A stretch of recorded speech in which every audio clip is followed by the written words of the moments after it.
All right, guys, we are back. Wes Mitchell here, Chris Clark, GC Live Monday morning episode. Apologies, we're a little bit slow getting started here, but of course, going to talk about South Carolina's loss, as we have the last few weeks, Chris. A loss. This one, I don't know, man, just felt much different. Certainly much different than the Oklahoma game, and I would say different than that LSU loss as well. But a loss nonetheless that we're going to break down here on GC Live. Appreciate those of you who are already here in the chat on this Monday morning. But first, let us tell you about a couple of our awesome sponsors. For one, our guy Clint Hammond of CMG Home Loans. He is our presenting sponsor. ClintHammond.com, 803-422-6797. NMLS number 71597. Like we always tell you, if you're in the market for a new home, or if you've been renting for a long time, maybe home ownership is something you're just thinking about, you're not even sure about all those steps, hit up Clint. He's going to sit down with you, completely free consultation. Sit down, go over your situation, your financial situation, your goals, what you're looking for, where you're looking for it, and he's going to let you know, hey, if you have kind of this much you feel like you can spend, this is the monthly payment you're looking for, this is what that picture would look like for you. Very comprehensive review of where everything is at, the mortgage rates, just everything you need to know. So if that sounds like something that is in your wheelhouse right now in life, hit up Clint at 803-422-6797. I promise you, he'll take great care of you as well while commiserating over this latest Gamecock game too. And let's tell you about our friends over at Ferry Chevrolet, right? Conveniently in Orangeburg between Columbia and Charleston. So if you're in the Orangeburg area, obviously a place you need to go, but also well worth the trip there. But before you go, if you don't have time, if you're running short on time, you can go check them out at ferrychevrolet.com, F-A-I-R-E-Y, ferrychevrolet.com. It's still October 27th, Wes, so I think it's still truck night over at Ferry Chevrolet. So if you've been thinking about it, they got some great deals going on. You can check out their new and used inventory. If you're like me and you've had some experiences at dealers in the past that, maybe not the greatest, check out Ferry Chevrolet. A little different over there. Honesty, integrity, and a handshake is how they operate still. They've been around for 100 years, basically, since 1926, and they're still led by a fourth-generation dealer in Joseph Ferry. So go check out Ferry Chevrolet, ferrychevrolet.com. You can also give them a call for new and used vehicles and service, 803-937-4531. Make sure you support those that support us. If you're in the market for a new or used vehicle, make Ferry Chevrolet your first call or your first visit. All right, guys, let's break it down. Again, shout out. We got a couple of folks already in here. Travis, Garnet Yardbird, and Jeff. Jeff says he's off all week. Don't make any bad decisions out there, Jeff. Garnet Yardbird says, have you heard any interesting rumors about a convo between Beamer and Donati yesterday? Have not heard that one. I mean, still all signs point to Beamer being safe this year, I think. But, certainly we'll see what Beamer's thoughts are moving forward at the end of the year on the plans for the offense. I think that remains, from a global standpoint, kind of where things are right now. Chris, let's dive into this game. Whew. Dude, what an absolute heartbreaker for South Carolina. Just one of these games once again, and we could say this about several games this year, but this one just felt a little bit different in terms of making enough plays to put yourself in a position to win the game. Of course, in this one, you're talking about in the first half being one of those halves. We've all watched games like this where you're going, man, Team A feels like they should be killing Team B, and you're up by 6 or you're losing the game somehow. And then you look at the second half where you truly have an 8-point lead late in the game. You have a chance to pull what really I would say would be a season-altering win at home. Alabama, number 4. Crowd is absolutely just lit, and you have this chance, and it slips by the wayside. And there's 100 different ways we could take it, Chris, from like a philosophical standpoint of, if you got a chance to beat Bama, you better bury them, or they're going to pop up like the Undertaker and start choke slamming people left and right. or the standpoint of just actual on-field execution. And, this thing where South Carolina and Chris, it hasn't always looked the same, which I think is a frustrating part. Like, we talked a ton in the offseason, or excuse me, in the early season about maybe in the terms of like pre-snap penalties and just not kind of looking like you even were getting lined up correctly. And then you do kind of, especially the most recent home games, you kind of have cleaned some of those things up a little bit. But then it's a different kind of self-inflicted penalty that has hurt South Carolina. Again, one of those, I struggle with the conversation about, well, you played well enough to win. And I think on a down-to-down basis, you clearly played well enough to be in position to win the game. But I also struggle to say a team played well enough to win if you do not make those key money down plays, those game altering plays, or the plays that are just really the difference at the very end between who's going to walk out of this thing as the victor and who is going to walk out of this thing disappointed with a heartbreaking loss. Yeah, man. I mean, like you said, a ton of different directions. Interestingly, sitting there watching the game, there were some parallels to last year's Bama game, right? So you're on the road last year. You're actually a heavier underdog last year, 19 points versus 14, I think was basically the line this year. Point is, last year you were a heavier underdog. You get in that game, you're going, all right, Carolina's in it. Going into halftime, you come out of halftime, you put together a great drive. You're winning that game at one point. You're saying, is this thing actually going to happen? You have a touchdown to get you in range to tie the game and a 2-point conversion that fails. And you end up having the same thing here, right? Like, you're looking up at the clock during the game and going, wow, South Carolina's defense is performing admirably against Alabama. They're making some big plays. You look up, South Carolina has more offensive points than Alabama on the board. Of course, Alabama's first score came on that pick six on the tip ball off of the Rasul Faison pass. You're looking up, and at one point, I texted Kevin Miller from Gamecock Central and said, how does Alabama have 17 rushing yards? And not in the first quarter, late in the game, and you're winning the time of possession battle, which you ended up winning, right? A lot of things are going in your way to where you're not only in range as the seconds and the minutes tick off the clock, you actually are in position to win this game. I go back to what you said. If you have an opportunity in this game, you've got to bury Bama. You think about the 2010 Alabama game that Nick Saban talked about again on College Game Day on Saturday. He was asked about it. Carolina was able to win that game because they built a cushion. Remember at the end, that's kind of lost in all this, like Bama made some plays down the stretch where you start going, oh my gosh, is South Carolina going to blow this opportunity?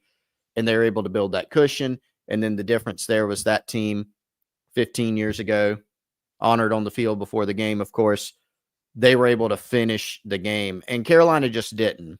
There's been a lot of emphasis on one play or another. And certainly each of those plays, when they happen, were very important and could have turned this game. But South Carolina had a lot of opportunities when you just add all those up to where I really don't think it's not just one play here or there. It's not just one play. It's all those plays adding up to missed opportunity. And frankly, Bama, if you listen to them after the game, if you listen to Ty Simpson, they had their opportunities too, right? To where, you texted me during the game, you got a gift of having an open Jeremy Bernard on what would have been another big third down conversion. Bama was 8 for 16 on third down in this game. They got really good there later in the game as it went on, where the ball is slightly out of reach. They had some deep ball. They probably feel like maybe they should have gotten a PI on one of those downfield throws, et cetera, et cetera. The line between winning and losing, Wes, you talk about this all the time. We talk about it. It is so small. And for South Carolina, they just haven't been able to finish those games. And that's why they're sitting here with a few games that you feel like you could have and maybe even should have won. And you're thinking about this one. You're thinking about the LSU game where you weren't winning going into the fourth quarter, but you were down one score with the ball and plenty and more than one opportunity to go down and score and tie it and get yourself in range. You're thinking about the Missouri game, another game you were leading in the fourth quarter and weren't able to finish. So, I think, man, there's a lot of credit to go around on all sides. Like, and I'm not doing the moral victory thing here at all. Like, this is a game. You were up by 8 in the fourth quarter. Don't care about opponent. You're up by 8 in the fourth quarter. You should have won this game. No doubt. I'm not saying otherwise. But there are a lot of really big individual and team performances that got you to that point, which was not expected. I think you also have to credit Bama. I mean, that last drive that they put together with the execution, with Ty Simpson making plays, with Jeremy Bernard making plays, with some of the offensive wrinkles that Ryan Grubb, their offensive coordinator, put in. That's kind of, I think, what I expected throughout the game. And this is a Bama program that knows how to win. And they were able to go down that last drive, score, hit the 2-point conversion, and then obviously the turnover at the end of the game that then ended up kind of being the last straw to seal the deal from Bama. So that's more generalized, a lot more to obviously dive into in detail, but a tough one for the Gamecocks because you weren't just in range. You had this game, frankly, to where you should have won it, I think. Yeah, I think you're absolutely right on both teams gave the other a bunch of opportunities, and both teams really had opportunities to just kind of almost put this game away, and neither did. Like, I think it's easy to look at it from a South Carolina perspective and just kind of look at all the missed opportunities the Gamecocks had. Well, to your point, there were actually several throws I thought from Ty Simpson that were just off a little bit. Now, I give credit.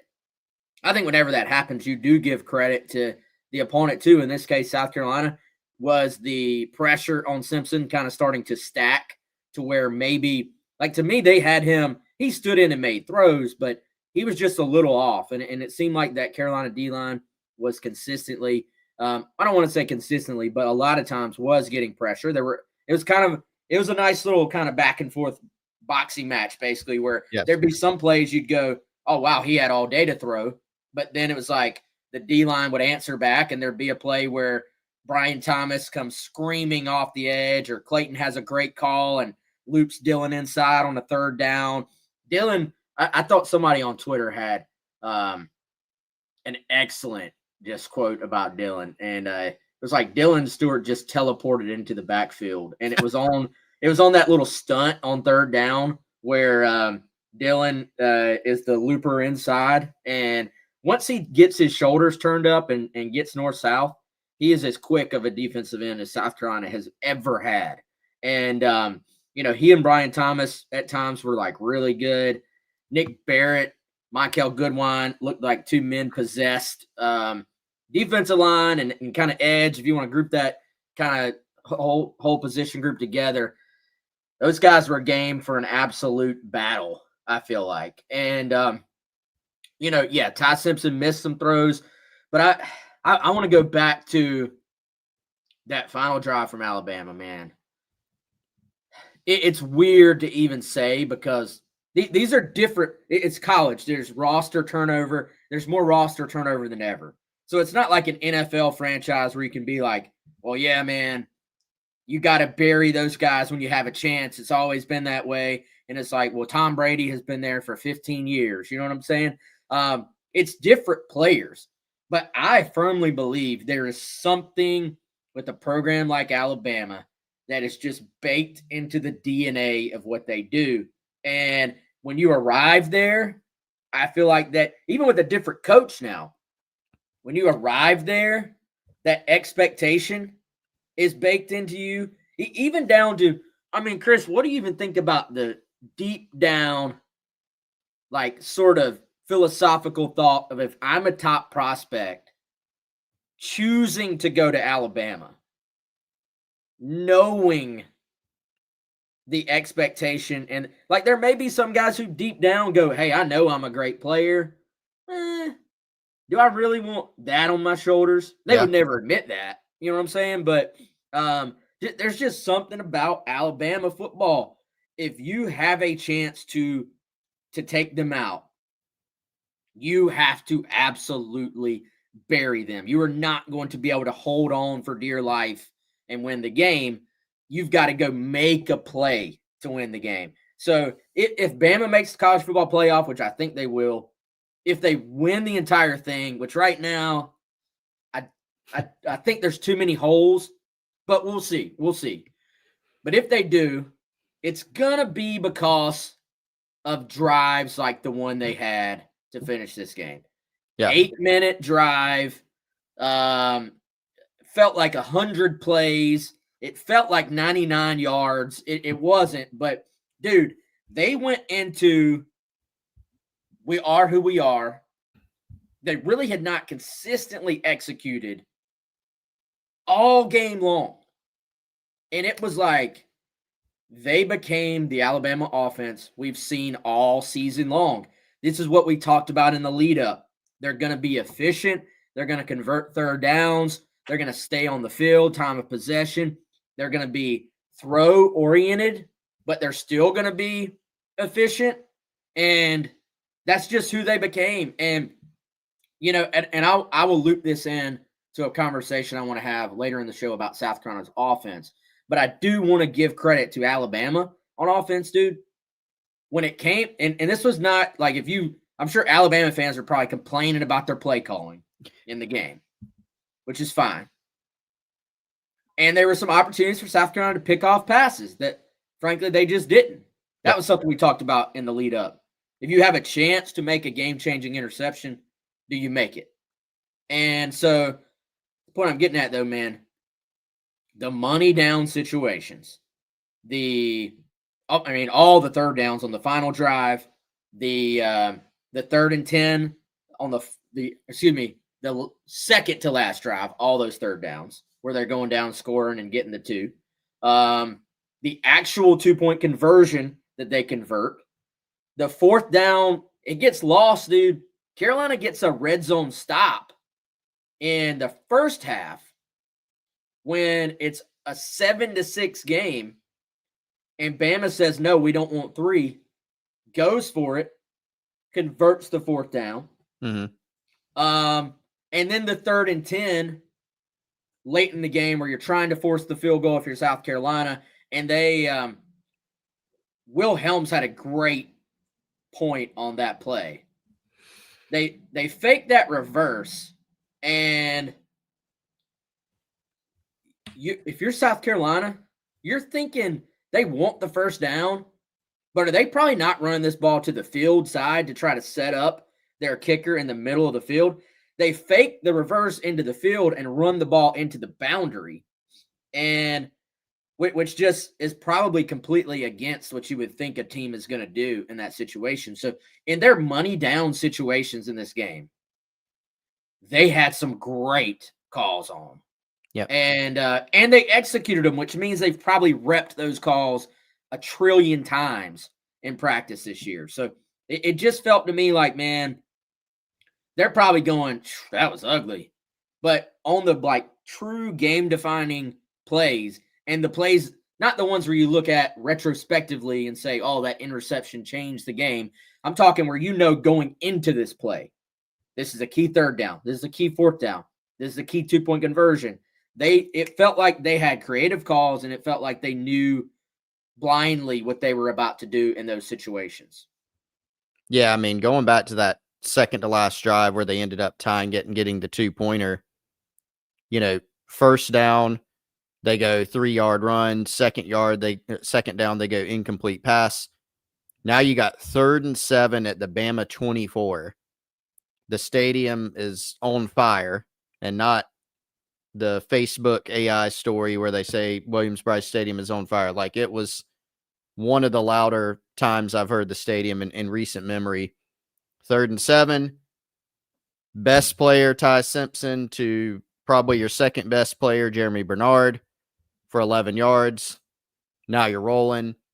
They're able to run the ball. They're able to hit some passes, and they just go down the field and get it done. And even then, you got first and goal at the 2. Carolina, you get a negative yardage run, but you're sitting there going, okay, they've got 4 cracks at this thing. They're on the 2-yard line. Great play on first down by the defense, but now basically you've got 3 more plays from the 4-yard line. It's going to be tough, right, to stop Bama in that situation. So, man, the defense, and I know I'm kind of jumping all around here. The defense for South Carolina, I think, did a lot of good in the game. Were some of those throws misses by Ty Simpson? There were a couple in there, but there are also a few where, they're taking shots down the field. We talked about going into this game, this might be the best receiver core in the country. You've got Ryan Williams, you've got Jeremy Bernard, you got Isaiah Horton, you've got other guys in there. They're deep, they're talented, they're good in all situations, whether it's short passes where they can get yards, they got tight ends, they can go over the middle, they can beat you deep. And South Carolina, for the most part, was very game on those long passes. But when it came down to it, Bama was able to execute. And for South Carolina, you're looking at it going, there were a couple drives here and there where you really needed another stop. And then offensively, you needed to do a little bit more than what you got. And I think, look, some of it was just stuff that just didn't go your way. Like ball bounces the wrong way. You think about the Peyton Williams near pick. Jalen Kilgore makes an amazing play down the field to bat away a pass that probably would have been a touchdown, but you're thinking if that ball's underthrown by a foot more, could he have picked it? You think about a play that was batted around, that there's about 3 Gamecocks around it to catch a tip. For some reason, the ball bounces not towards any of them in the air. You did turn Ty Simpson over for just the second time all season. He's thrown 1 pick in the Vandy game. You get the fumble on a well-executed well-timed, well-executed Vakari Swain blitz. I think Troy Pikes comes up with it. You think about on offense, right? The fumble late in the game. You think about the pick 6 for Bama where the ball bounces off Rasul Faison. Wes, you think about a scramble by Lenora Sellers where he reached the end zone, right? And it's called back for a holding penalty that, let's just say, the staff for South Carolina was not too happy about.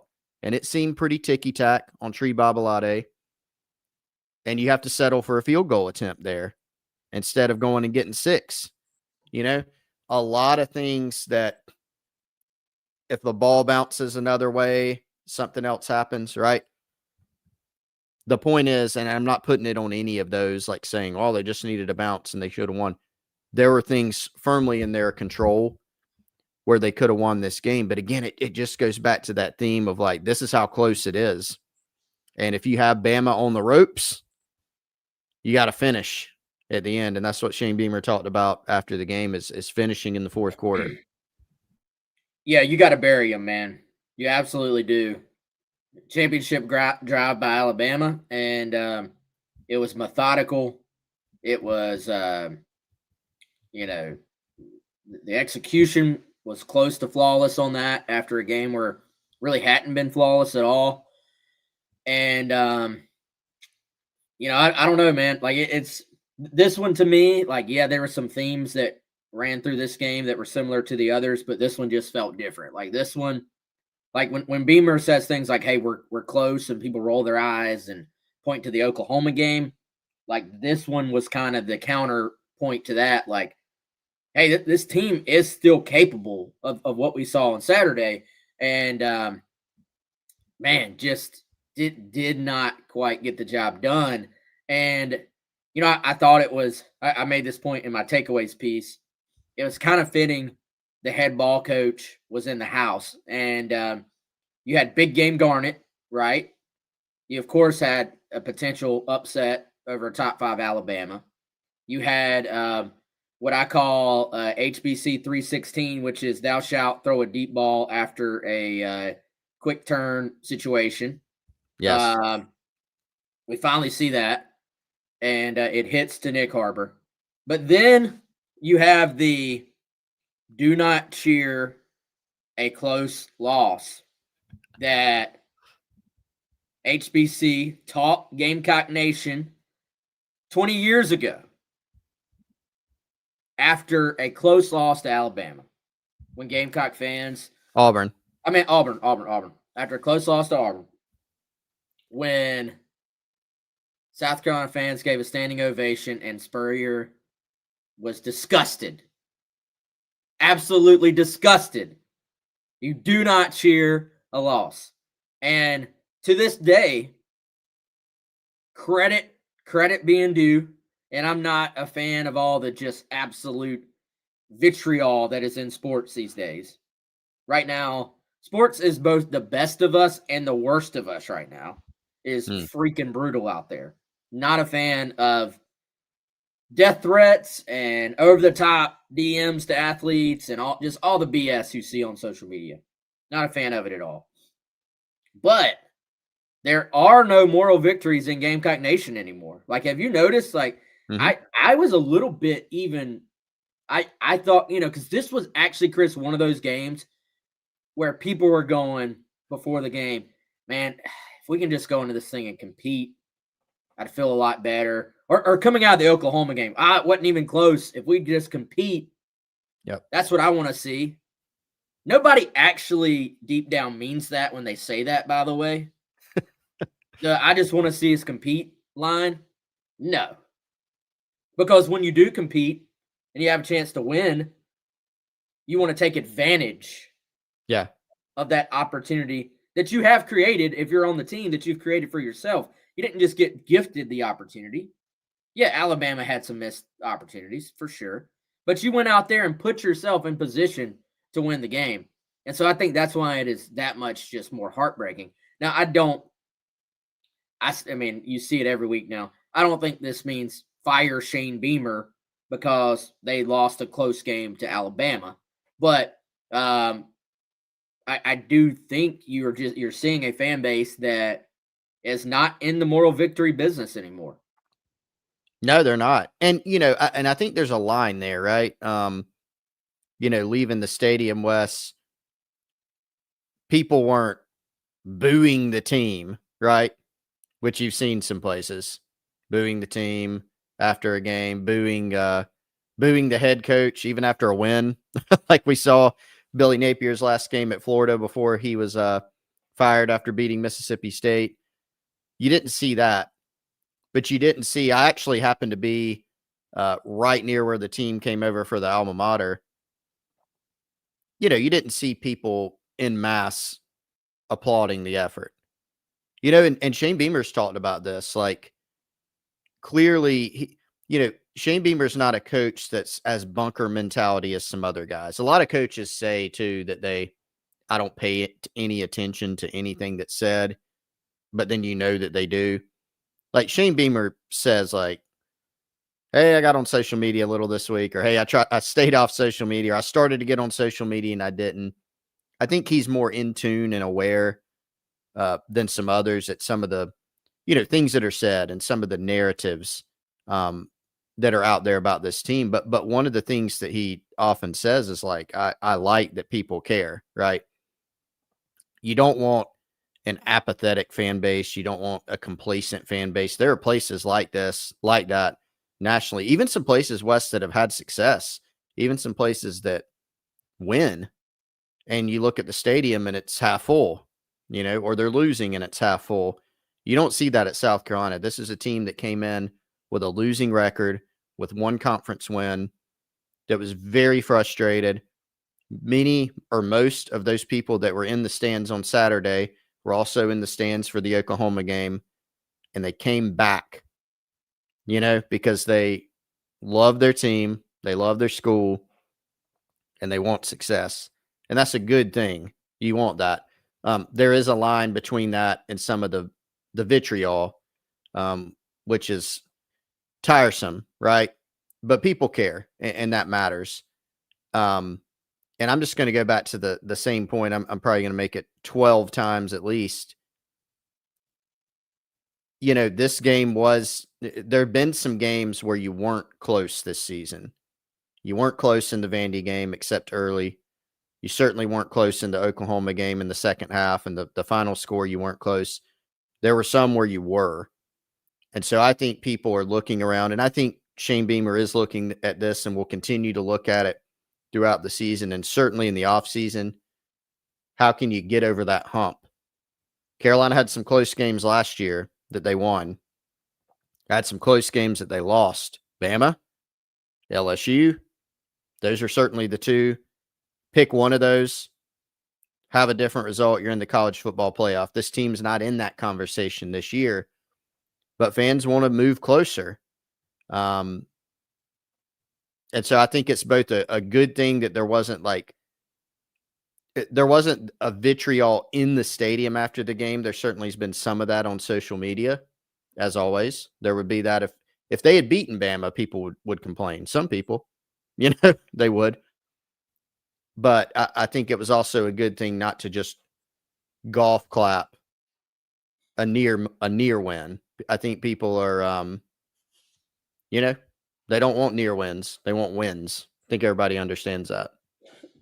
Yeah, and I think, hey, I don't want to speak for anybody else, but if we're talking about a close win or a close loss, I should say, I think that is not in a find comfort, like, hey, everything's okay kind of standpoint. Nope. I look at it more like, to me, if you're in, and I get if there's a bunch of games like the Oklahoma game, maybe you're having a different conversation. But coming off the Alabama game, like you're seeing there are some things there that work. But to me, when I say, hey, it's close, it's more about, all right, so what are the next steps? What do you have to do to make it to where, and you're still going to lose close games at some point, right? Like, that's just football. It's more competitive than it's ever been at this point in terms of week to week. But can you get to the point where you're not talking about 3-5 at this point in the year? You're talking about 5-3 or 6-2. And, so when I say it's close, I think Chris and I are talking about, all right, what needs to change to where you're flipping it to where you're on the other end of these more often than not. Yep. And if you're close, I think that means you do not have to blow the thing up. Like we're seeing a lot of programs just say we're blowing this thing up. And I mean, how many of the universities that are blowing up their football program right now are going to get a better coach than they just fired? I mean, that the competitive nature of college football in terms of the number of open positions right now, dude. Like you have LSU battling LSU, Florida, Penn State, to name a few, are all open at the same time. Like, and more coming. And more on the way. And then we haven't even started the domino, which is going to be what opens because those teams or those programs hired away somebody from a current program. Mm-hmm. So Lord knows what that's going to look like, man. But yeah, I don't think you're in blow it up mode at this point, but you are in some things have to be fixed to get out of where you're at right now mode. All right, let's talk about a couple of our awesome sponsors before we talk. I want to talk offense. I want to go more in depth on that here in a moment. Play calling, game plan, money down, play calling as well. But first, if you want to go to a game like we just saw or some of the games that are here to come, hit up our friends at Game Time by going to gametime.co or, of course, do what we always tell you, download the Game Time app. College football season is flying by, so only a few more opportunities actually for you to get out there and watch your team play.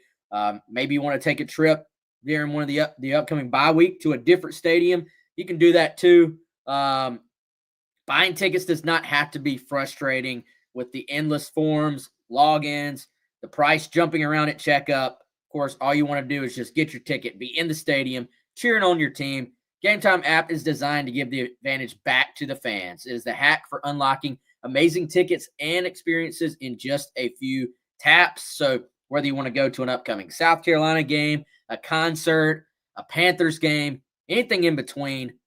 They've got great deals and some awesome features. Use the app feature called Customize Your Spot. And then what you're going to do is, Zone Deal is what it's called. You choose the section.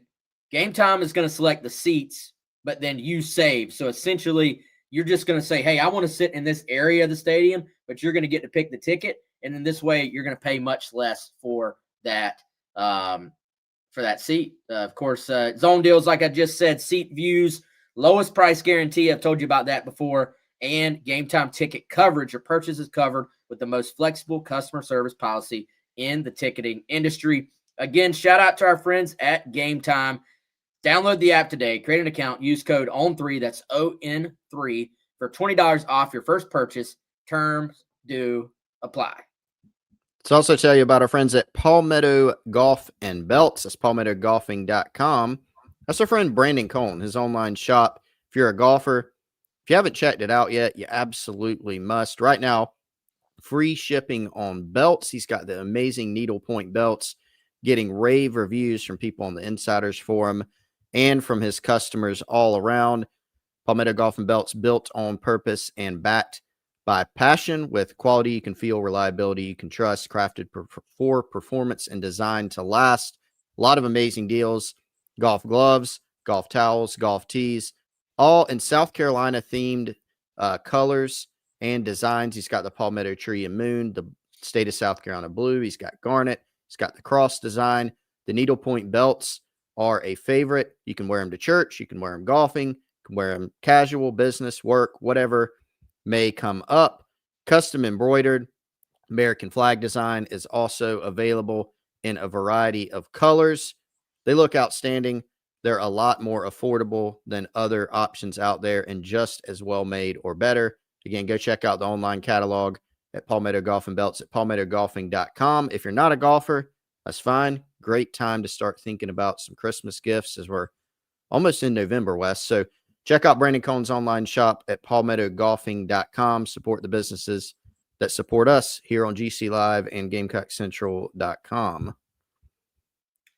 Gamecock Vinny says, come on now, all these these schools have the money and reputation to get the coaches they want. It hadn't really played out that way, though, Vinny. Like, Florida has been swinging to find their coach for a decade now.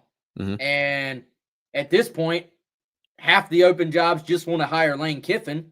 And I don't know if any of them can get him, but certainly more than one of them can't get him. So somebody is going to end up missing out on Kiffin. Chris, I wouldn't be surprised if Kiffin just stays at Ole Miss at this point. So we'll see what that looks like. He clearly is going to get a massive raise and extension, which is where probably Chris going to be one of those situations where, like, if it goes south for Kiffin at Ole Miss in 5 years, we're talking about, well, why did they give him that big buyout and contract and all this? Where in the moment, everybody's going to be, I would say, cheering on Ole Miss for going and doing what they needed to do to keep him if that ends up happening. He's going to probably get a contract from somebody that it is nearly impossible to actually live up to. And so he probably has he has more leverage than anybody in the country right now in terms of college football. Well, and the thing about Lane is, like, outstanding head coach, right? I'm not like, if I was LSU, Florida, or name your open big time job, like, yes, he would be at the top of my board. I fully admit that. But Lane Kiffin has not won a national title.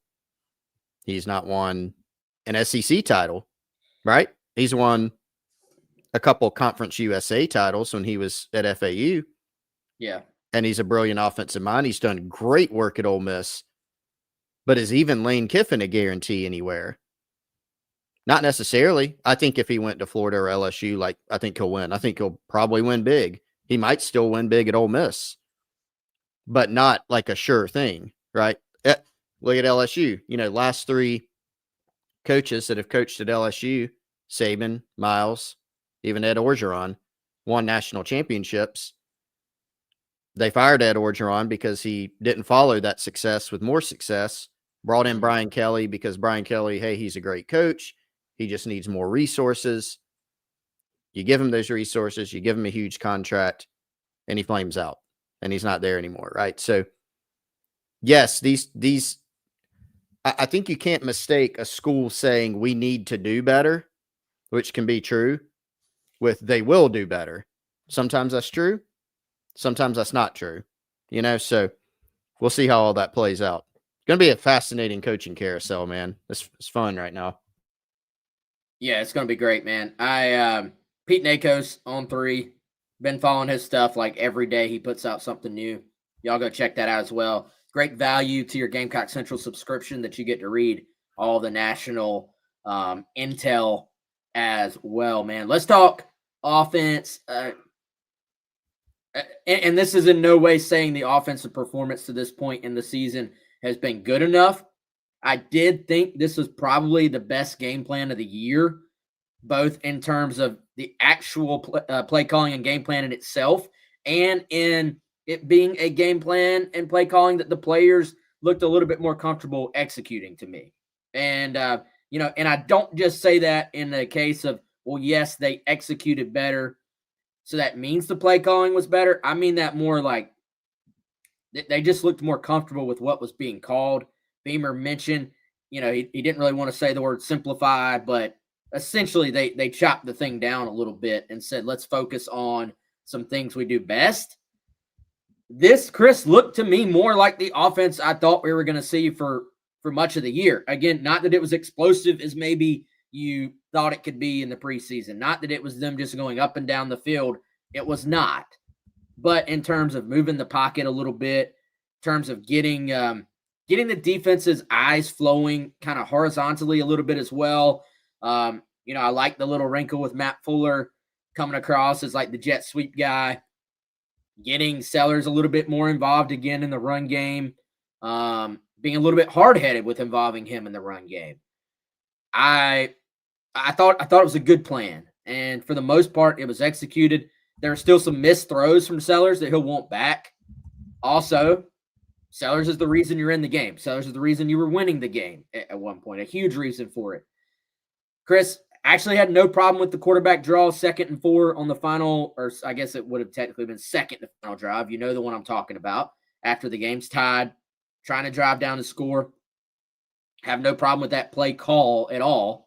I do feel like Alabama, if you compare the two, on the money down situations, the key 3rd downs late, the 4th down, 2-point conversion, even if you just compare the 2-point conversions, it feels like South Carolina just kind of had a normal goal line play on the 2-point conversion. Now, it's a play designed for that exact situation. You're trying to hold the defenders short and then thread the needle on that back sort of you see that play all the time. The receiver runs right there on the back line of the end zone. It's a fine play. There's nothing wrong with it. But I just feel like in the plays where you knew pre-snap this is going to be a huge play, that Alabama had some just really good stuff in their back pocket for that very situation. Don't know if we necessarily saw that creativity from South Carolina. But again, overall, I thought the general plan was pretty solid and probably more along the lines of what we should have been seeing for most of the year. Plan was good enough to win, and that doesn't mean it.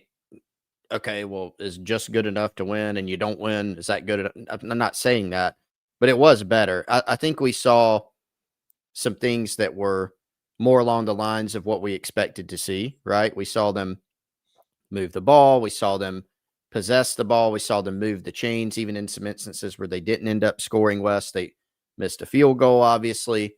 They had an opportunity, like I mentioned earlier, to score where you had kind of a phantom holding call. I thought the offensive line put forth a better effort. They had one false start, so one procedural penalty.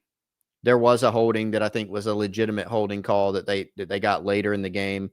They converted a big 4th down on Jade. How about Jaden Sellers, Wes? I mean, he's a guy that's come in, played more when Bryant Rowe was absent last week. You kind of wondered, okay, is that going to flip back to more Brian Rowe? No, Jaden Sellers played more than Brian Rowe or Mazeo Bennett in the slot, and he's, I think, really showing some things. He's tough. He's got some moxie about him, punches above his weight. He's quick. He showed some good things. I thought it was a little bit more of a vintage Sellers game with how you're accustomed to see him playing. If it's not there, take off and run, designed runs. The running game wasn't outstanding statistically if you look at the running backs, kind of take Sellers out. But they made some plays. They moved the chain some. I think Bama had like 7 tackles for loss, higher number than you want to see. Protection, were there some breakdowns? For sure. But were there times where they were able to dial up some things? The deep shot to Nick Carber, you had great protection. There were other instances where you had the protection you needed. I thought it's a group that got better, especially compared to last week and some of the other performances that we've seen this season. I think, again, it was just an instance where, kind of going back to that theme, some missed opportunities. You had some big plays, whether it was the explosive passing play to Harbor or just some more boilerplate, like, let's move the chains here. You had some good individual efforts. You had the short pass to Rasul Faison, where if he doesn't break that tackle, it's, I think, a negative play. He breaks a tackle, which is what you want your running backs to do one-on-one, gets 33 yards, So like the rest of the game, there was some good, there was some bad. Overall, I thought the game plan was better, than most of what we've seen throughout the season. It gave you a chance to go out there and execute more so than some of the ones we've seen, especially, I think, if you compare it like to last week, right? We walked out of the Oklahoma game, and yeah, we were talking about execution, but man, we had a lot of conversations about the game plan. I didn't see that. We're not having as many of those conversations after this one. Yeah, I thought they moved the pocket well, man. I thought just a few extra kind of screen plays in there. And I will say this, dude. Credit to a lot of the guys. It's not easy to just make a glaring mistake where all eyes are on you, and then to just bounce back and not let that bother you and go play well. That Faison big catch and run comes after he made a game-changing negative play very early in the game. It is what it is. Everybody on the planet saw it that watched the game. Letting the ball bounce up. First of all, you kind of don't keep your eyes on the ball, I would guess. You're anticipating getting hit. Bounce it up. It goes right into the arms of a Bama player. You create a pick six. William Joyce missing the early field goal. And, about that position because of last year. You miss a field goal, the groans are going to start. Feel like all eyes are on you. Joyce responds and hits 2 field goals the rest of the way. So I do want to, Faison looked like a guy who was trying to make up for his mistake all game, but didn't try to just do too much to where you make even more mistakes, So credit to that, man. There were some good performances in this game from individuals. Beamer mentioned Tree Babalade had his best game. And I thought Tree, I think that was a great sign for Tree. Here's always been the thing about Tree. Tree's just a little laid back, man. Like, you listen to Tree talk, like, he's kind of he's actually kind of hilarious. But he's always been the big, like, hey, that looks like an SEC lineman. I don't know if Tree's necessarily that mean of a person. Like, he's just kind of, he's a good dude, I think. And here's what I saw from Tree. I saw Tree competing his tail off and maybe finding that extra little place to go. There, it's a little thing and it didn't matter at all. On the pick six, you can find Tree Babalade full-on dive, laying out. Like, he had no shot of tackling the Bama defender who was going in and I think he was already, if I remember it correctly, I'm trying to, visualize it. I think he was already in the end zone. But Tree is putting every effort he possibly can into trying to get the guy on the ground, right? There's some plays. You know what? I noticed this with Alabama too. Their tackles in this league, dude. If you're a tackle, you are going to get beat like fairly often. But the really good ones give their quarterback a chance. It's not if that guy beats you to the outside, that little extra shot of just forcing them. Alabama got Carolina on this a couple of times where Carolina wins the initial rep, but they give them that little hands shove where you're forcing their path to the quarterback to be wider. And then Ty Simpson, of course, is phenomenal at kind of stepping up into the pocket. Yep. But there's a couple times where I see Tree, he gets beat, but he still competes and doesn't. There's a difference between that guy getting that free shot at your runner or your quarterback and him winning the rep, but you still compete the rest of the down and keep him from blowing your guy up, I think. So, man, there were some good things from Tree. There were some good things from the O-line in general. Was not perfect, and I don't think this is the Alabama front of old necessarily. Like they were good. Don't get me wrong. They were very talented. They weren't what Oklahoma has on the front. Right. So you have to look at matchups. Like you have to put it in perspective. But I just thought, especially Tree, but all those guys, man, they kind of just competed. They were obviously a little bit more healthy overall. You saw, Beamer mentioned this. When you have health, if a guy's maybe having an off game, you can plug somebody else in. They actually plugged Nick Sharp in at left guard later in the game. So I think that's probably makes it even more frustrating for fans, though, is just seeing some of the progress and not getting the win on top of it. Yeah, not getting the result. No, Tree, I watched Tree a lot during the game, and, he was having some, if you know Tree, probably some good-hearted, lighthearted conversations with the Bama D-line at times. Cole Kubelik, our guy, former O-lineman at Auburn, he shouted out Tree on, I feel like if you're an O-lineman and you get the Cole Kubelik shout out on Twitter, like he got one, you can go back and find it. His club move. What's the clothesline from hell from Bradshaw? He clotheslined WWE reference of the show, by the way. He clotheslined a guy. Like he clubbed him, and the guy went. Imagine that, how powerful you have to be to club an SEC defensive end and knock him down. He clubs a guy. The guy's on the ground, and then Tree does the classic O-line move. Let me fall on him too. So yeah, some good stuff from him. He got called for that holding penalty that was, oh man, that was ticky-tack, and that's the one where Carolina has to settle for the field goal attempt. One of those plays in the game, man. But again, that is the frustrating part, because you're looking at this thing going, it's that walking that line between what you said, Wes. If you were a fan going into this, where you said, I just want us to compete, you got that. You got more of that on offense, but you still didn't get the result. And that makes it frustrating for sure. Yeah. All right. Hey, let's go into a couple of the key decisions, man. I was talking to Will Helms a little bit yesterday just about the math on some of these decisions.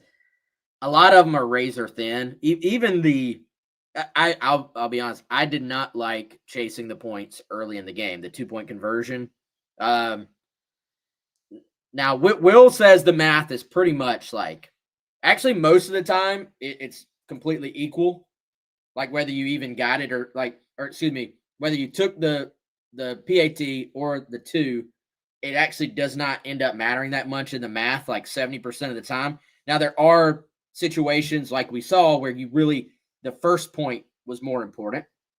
But his point and how it kind of plays out, if you got the 2 and then you tied the game up, there would be a lot of situations where, like, let's say you just kicked the 1 and you stayed down 1. It would have been 14-13.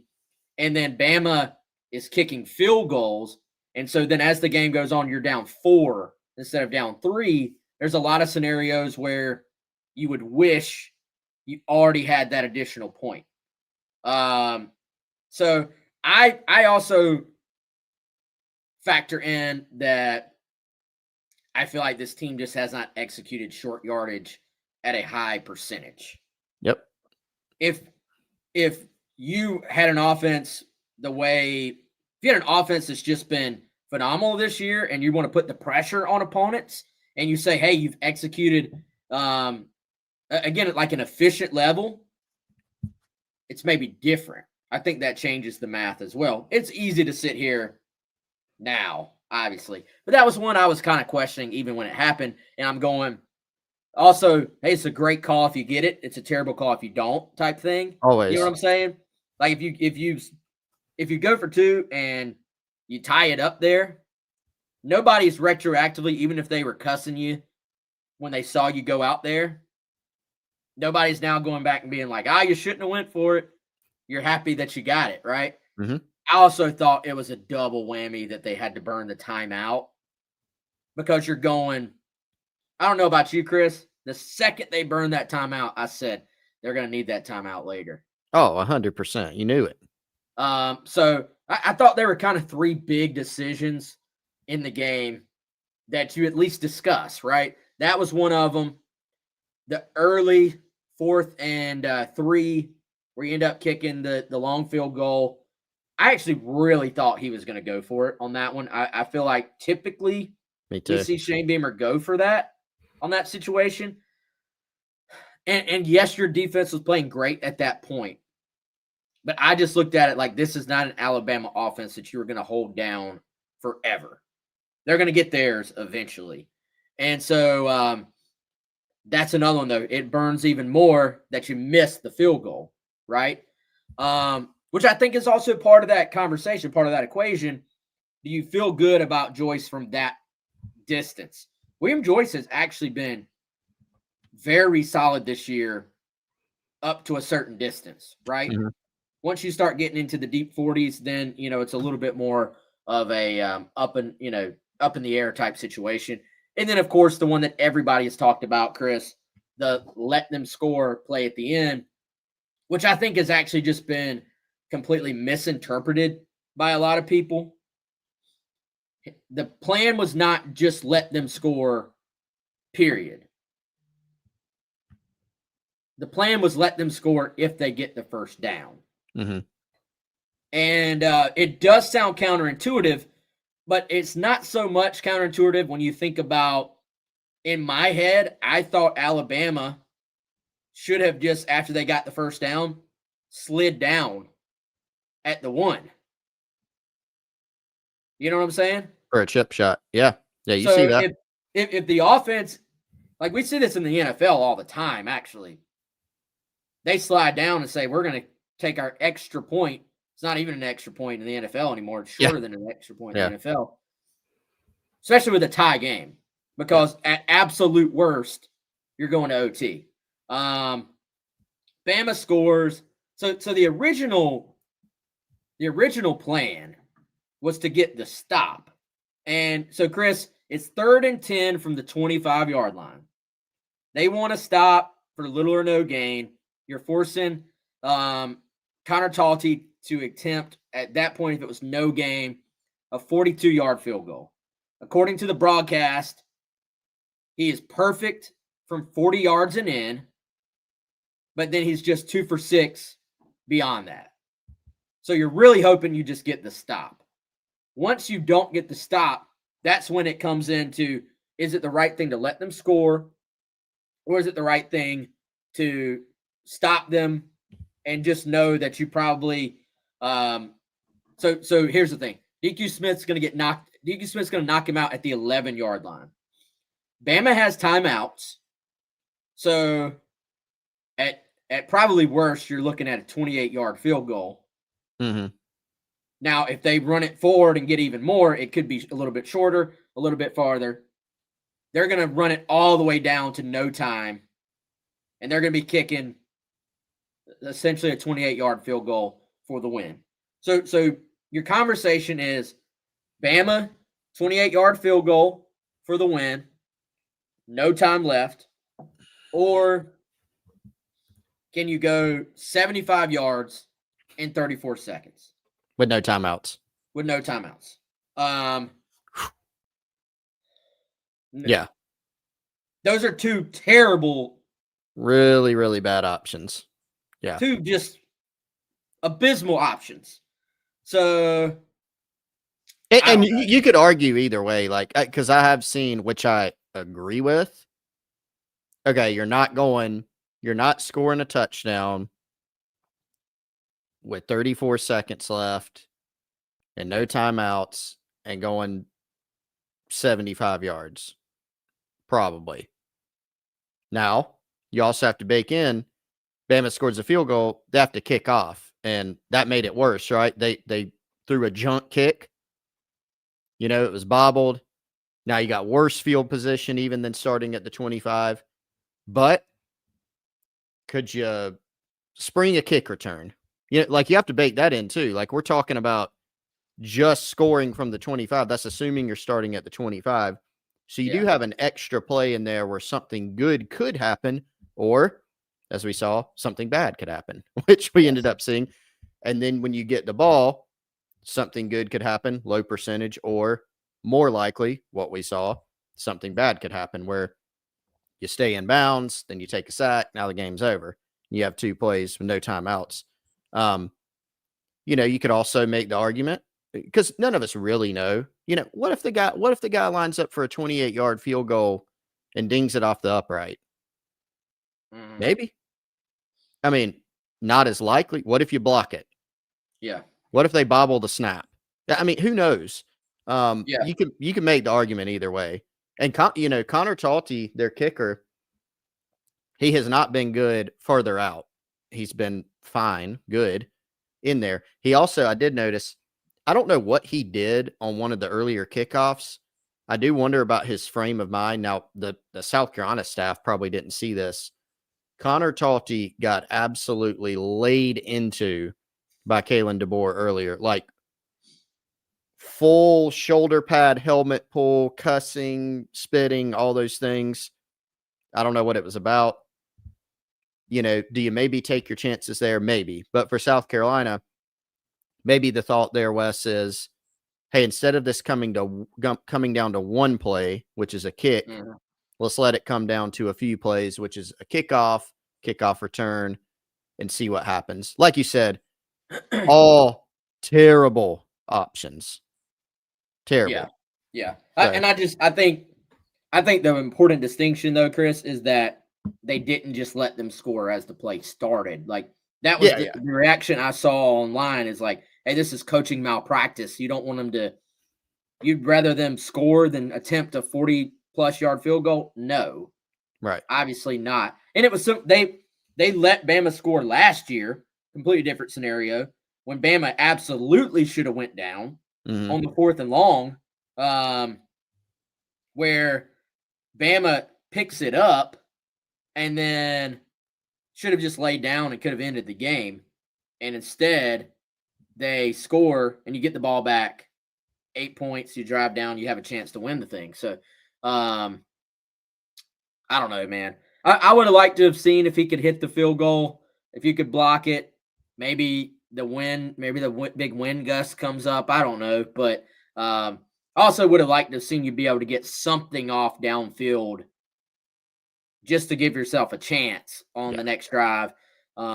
Also, guys, the play call was not to flip the ball out to Brady Hunt.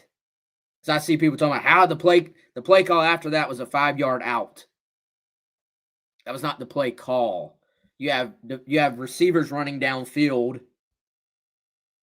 Now, I would argue Sellers should have just let one fly at that point. Yes. Dumping it off and then Brady not getting out of bounds. Like, it made you look bad. But I think in film review, and I haven't gone back and looked at what the actual routes were and what the defense was. I'm sure Bama's dropping out. In a vacuum, you're probably, if you're Sellers, you're going, I don't throw this ball with these routes against that defense. With the game clock running down, you're going to have to take some chances, Well, it's kind of like last year at the end of the game, Yeah, and last year the clock was even. I won't say that. I can't remember what the clock was, but he lets one fly at the end of the game, down the field. That's kind of where you're at. Again, no great options there. You don't start at wherever Carolina was, not even the 25, and you don't sit there and say, "Man, we got a great play call." Would you like to now? If you're arguing Brady Hunt shouldn't even be out there running whatever route that was in the play concept, I'm with you. Like, don't even make that an option. But we're talking about things now where it's like end of game desperation mode. They got there because of the other things that happened throughout the course of the game. So, yeah, no doubt. All right, y'all. That's going to do it for today's show. Appreciate y'all hopping on. He is Chris. I am Wes. Appreciate all the discussion there in the chat as well. And we'll continue to cover this thing. Ole Miss game coming up. Lane Kiffin and those guys on a roll right now. Big win over Oklahoma. Going to be a tough one, but we'll be back to break it down here as we always are. Jack and Kendall will probably be on, I would think, on Wednesday. We're also starting our basketball coverage with South Carolina men and women getting going with some exhibitions here, and we'll be playing real ball here soon too. And then Chris and I will be back Thursday afternoon. As always, South Carolina versus Ole Miss preview that afternoon. So, all right, y'all, appreciate all of our sponsors as well for making this show possible. Y'all have a good one, and we'll be back soon.